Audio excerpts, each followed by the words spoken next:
I'm Daryl McKnight, aka Derailed. I am the senior character animator at Blue Mammoth Games. So I come up with weapon designs, concepts, character move sets on the rig that we use. First, we kind of figure out what it is that we want to go through. We figure out what two weapons the character's going to use. We figure out what kind of style it's going to be in. With Thor, it was kind of pretty easy. I mean, there were some other concepts that could have gone with that weapon type, but Thor's a hammer guy, so we kind of figured if it's going to happen, this is probably one of the places for it to happen at. After that, it's coming up with concepts.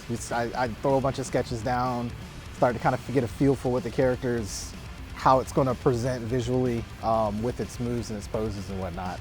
Then we just kind of start getting into some committees and throwing ideas around and people saying, I like that, I don't like that. I'm definitely on the gotta make it visually solid, but I'm also working hand in hand with, Eric and everybody else to make sure that it's within balance parameters and we don't make anything too busted. So a lot of that comes down to throwing a bunch of ideas, and then I'll run it past TWK and say, how's this sound? And then he says, hey, if we do, bring it in a little bit here, I'll be less scared of that move. I'm like, okay, I like for you not to be scared. So we kind of, this is kind of like a lot of back and forth like that. We'll do testing early on and then get a real feel for, what's too much, what's not fun, what's too much fun. Well, that's not such thing, right? That kind of thing, and just kind of start tweaking it and designing it down from there.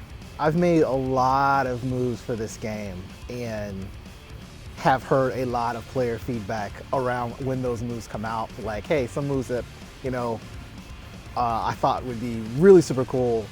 The reception is only a bit warm to. Whereas some other things I'm like, oh, this will be okay, and people just love it. And I've kind of gotten an idea for what people really get excited about. So that does come into play. With Thor, that wasn't necessarily a case of, oh, this needed to have movement, but him just kind of casually flying forward and then busting out into the speed of motion was just something I really wanted to see done. Originally he was walking, but that was just kind of going to be weird he would either had to walk too slow, which would have made the move not good. So picking him off the ground and having him float forward definitely solved that. Some of the other stuff, the hammer throw, it's this Thor was going to be our Thor, and that's basically any character that we do, because we dip into mythology and Thor's the mythical character, so making him our Thor was very important. Having his hammer come back to him as a bolt of lightning as opposed to just flying back to him just seemed like that was just going to be really cool and really kind of settle him into that's our Thor. Agile character is going to be light on the feet, like say Caspian. He's very nimble. He doesn't have a whole lot of lean into any of his moves. Everything comes out fairly quickly.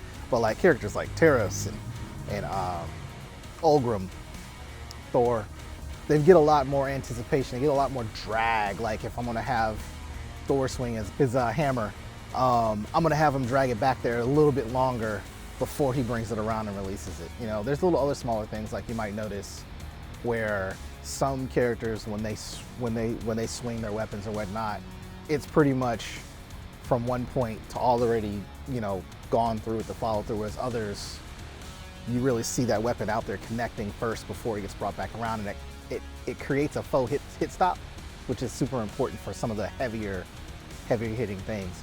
With Thor, like I was saying about the travel forward, just the kind of casual movement and then snapping into this quick, forward motion right out of that, just kind of helps bring into that thing of he's very confident in his power, and it's very explosive. And I try to bring that with most of the places, most everywhere where he's, when he's throwing something out, it's just this casual confidence. He's a god, and he's going to behave that way. There's making sure that the effects stay within the bounds of the hitboxes that we deemed while we were testing it out and what got greenlit as far as what to go through, that they don't go too crazy outside of that, because effects are going to be super malleable and you know, explosions here and there. So just making sure that things don't go too crazily out of what the original intent was. We'll sometimes adjust it and do a final balance pass and kind of move some hitboxes around. But for the most part, we try and keep them there. I will go and particularly for Thor, have a lot of feedback just to make sure that the feel that was going across maintains. I mean, it's still there after effects get a hold of it, and that they really convey like the feeling that I was going for with, say, the down hammer, that throw and that pull back, like making sure that feels right. And there's an orb down where he jumps up and then crashes back down, like that kind of stuff, just making sure that it felt nice and poppy and whatnot. So there'll be some back and forth after the fact just to make sure that feeling is there. But man, I like watching those cats go. And a lot of times I won't have a specific visual in mind. Thor was different because, you know, storms and lightning is kind of his thing. But like for a lot of them, I'm just like, hey, here's generally what we're going for. But if they want to change, you know, energy to fire or the ice or something, man, if it's cool, go for it. That's what I always tell them. That's what I always tell them.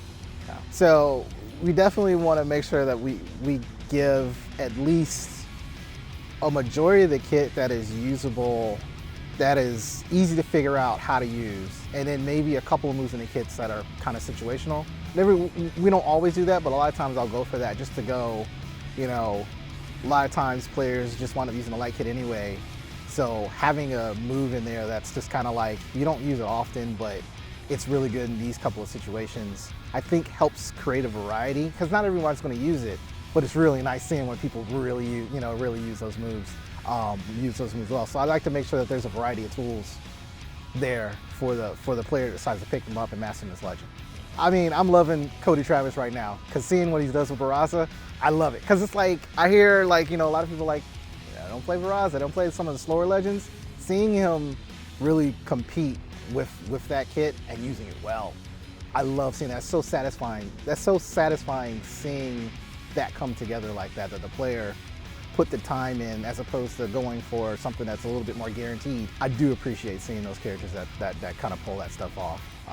There may be a competition between myself and the other character animator at BCX when it comes down to it, because a lot of times it'll be a character that he's designed versus a character that I've designed, and well, you know, I'm up too.